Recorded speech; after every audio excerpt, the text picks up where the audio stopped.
kami po ay nakailang tawag na dito kay Binibining Swansing pero ayaw kami pagbigyan po sa panayam.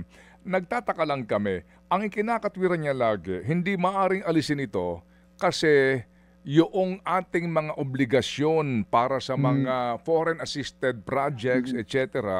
ay dito kukunin. Natanong niyo ba siya, kasi kung obligasyon mo iyan na para doon sa mga foreign assisted project, bakit hindi mo gawing program appropriations kung talagang ganun? Tama po yun.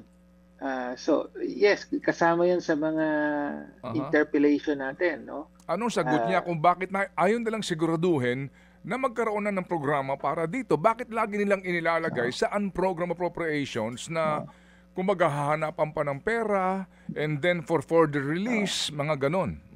Opo, dati po, malaking bahagi ng mga foreign assisted projects ay nasa programmed appropriations katulad ng sabi nyo, no? So ang pinakamalalaki usually yung nasa DOTR, no? Kasi ito yung mga big ticket na projects, subway and so on, railroads, etc.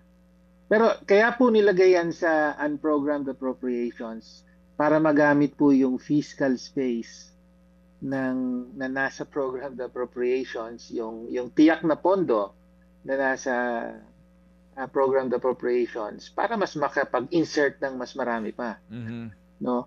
That's the reason, yun ang dahilan kung bakit sa ilalim ng kasalukuyang administrasyon, lumobo ang program appropriations. Noong 2023, umabot sa over 800 billion ang unprogrammed appropriations. 2024, 770 plus billion. No? 2025, 300 plus billion. Mainly, nilalagay ang mga dating nasa items na dating nasa programmed appropriations, nilalagay nila sa unprogrammed para makalikha ng dagdag na espasyo sa program para mas madagdagan ang mga insertions. Kaya po lumaki ng husto yung flood control insertions or amendments noong mga taong yon. Tapos ngayon, doon sa tanong mo, hindi ba pwedeng, ano ba ang pwedeng gawin? Hindi ba talaga pwedeng tanggalin na ito? Ang sinasabi, paano na yung ating mga obligasyon sa foreign assisted projects?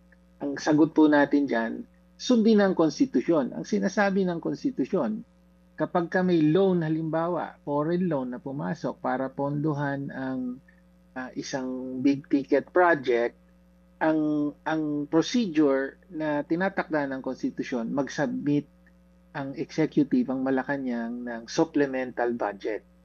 No, sa supplemental budget, merong certified source na panggagalingan ng pondo, for example, the foreign loan. Tapos, merong itemized na budget proposal, line item proposal, na aaprubahan ng Kongreso. Ang excuse nila, sabihin, naku, matagal pa yan. Sa totoo lang, kung certified urgent yan, within a few week, a week or less, ay kaya nilang aprubahan yan. So kaya palusot lang po na hindi pwedeng tanggalin ang program. Mga kapatid, brothers and sisters, saan ka pa? Dito na tayo sa totoo. Dito na tayo sa True FM. Mga kapatid, mag-subscribe and follow po kayo sa social media accounts ng True Network PH. Yan po kami, hanapin nyo lang True Network PH, Facebook, Instagram, YouTube, TikTok, and podcast.